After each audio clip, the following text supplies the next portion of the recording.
जय माँ मरी आप सभी को। मरी माँ सदा सहाय। आज मैं आपके लिए एक ऐसी विद्या के बारे में बात करने आया हूँ जिससे लोग सब घबराते हैं और डरते हैं। डरने के अलावा उसे घृणा मानते हैं। डरते तो कम ही होंगे परंतु घृणा मानते हैं।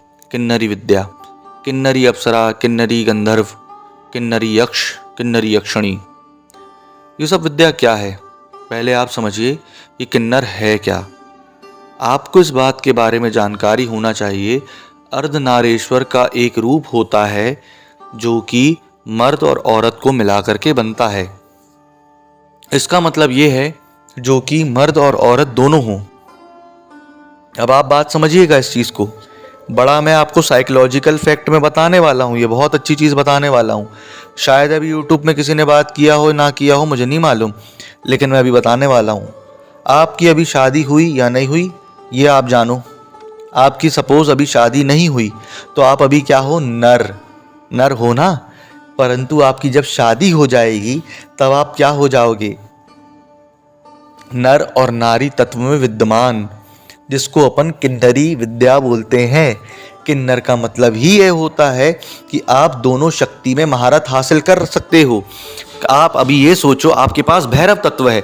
आप अभी कितनी भैरव की साधना कर लो, कितना भी कुछ कर लो, लेकिन आप अभी एक बात समझो, आपके पास भैरव तत्व विद्यमान है।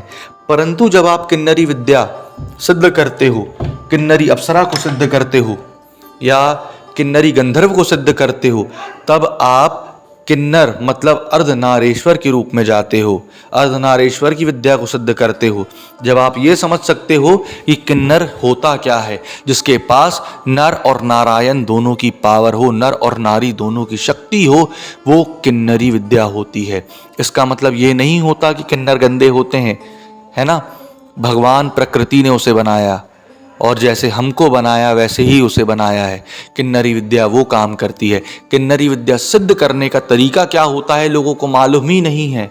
किन्नरी विद्या सिद्ध कैसे की जाती लोगों को मालूम ही नहीं है। लोग बोलते हैं लाल आसन ले लो, लाल चोला ले लो और ऐसे बैठ जाओ। नहीं, लाल आसन, वाइट कपड़े, वाइट आसन या लाल चोला क्यों पहना जाता है ये लोगों को नहीं मालूम, ताकि आप आधा नर आधा नारायण के रूप में परिवर्तित हो सको।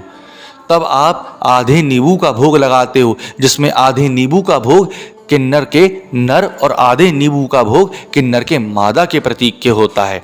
जब आप आधी लौंग लगाते हो तो वो किन्नर के नर और किन्नर के मादा का रूप का प्रतीक होता है। जब आप आधा भोग नर आधा भोग नारी को लगाते हो, मतलब आपकी जो 3 नाड़ियां होती हैं, मैं नाड़ियों का नाम नहीं लूंगा, सब जानते हैं, इंगला पिंगला शुशुंगला, है ना। तो वो क्या होती है? सूर्य नाड़ी, गुरु नाड़ी और चंद्र नाड़ी, जो दैविक शक्ति और देव शक्ति से मिलकर बनी होती है। समझ रहे हो? देव के बिना शक्ति अधूरी, शक्ति के बिना देव अधूरे, शिव के बिना शक्ति अधूरी, शक्ति के बिना शिव अधूरे। जब आप उस दोनों को जागृत करते हो वो होती है किन्नरी विद्या। कोई गंदी विद्या नहीं होती है, कोई गंदी विद्या नहीं होती कि आपने ये कर दिया वो कर दिया, परंतु आप इसके थ्रू, आप इसके जरिए माध्यम से एक नर और नारी दोनों के तत्वों को जान सकते हो। आप इसके माध्यम से नर और नारी दोनों के षटकर्म को जान सकते हो, क्योंकि जितना नर माध्यम नहीं होता है षटकर्म प्रयुक्त करने का, उतनी नारी माध्यम होती है। यही कारण है कामरू कामाख्या में इतनी जागृत अवस्था में सारी चीजें हैं, क्योंकि मूलाधार चक्र में जो चलती है वो किन्नरी विद्या चलती है और इसमें संपुटित मंत्र चलते हैं। शिव और शक्ति के संपुटित ऐसे मंत्र चलते हैं, ऐसे बीज मंत्र गुप्त चलते हैं, जिससे आप किन्नरी विद्या सिद्ध करते हो। लोगों ने आजकल इतना पाखंड फैला के रखा है, इस कारण से मैं वीडियो बना रहा हूं। किन्नरी विद्या क्या होती है? किन्नर गंधर्व, यक्ष गंधर्व, ये गंधर्व वो गंधर्व। अरे भैया पहले किन्नरी विद्या जानो तो, ये किन्नरी विद्या है क्या। चलने का तरीका बस नहीं बदलता है इसमें, रहने देने का तरीका बस नहीं बदलता है इसमें, है ना। ये नहीं होता कि किन्नरी विद्या किसी ने सिद्ध करा तो वैसे चलने लगेगा। वो रूप उसका विद्यमान हो रहा है, वो बात अलग है, परंतु आप उसमें लीन जब होते हो तब आप जानते हो किन्नरी विद्या क्या है। ये सिर्फ एक मेरी छोटी सी क्लिप रही, एक छोटा सा पार्ट रहा। आने वाले समय में मैं किन्नरी विद्या की साधना भी लेकर के आऊँगा।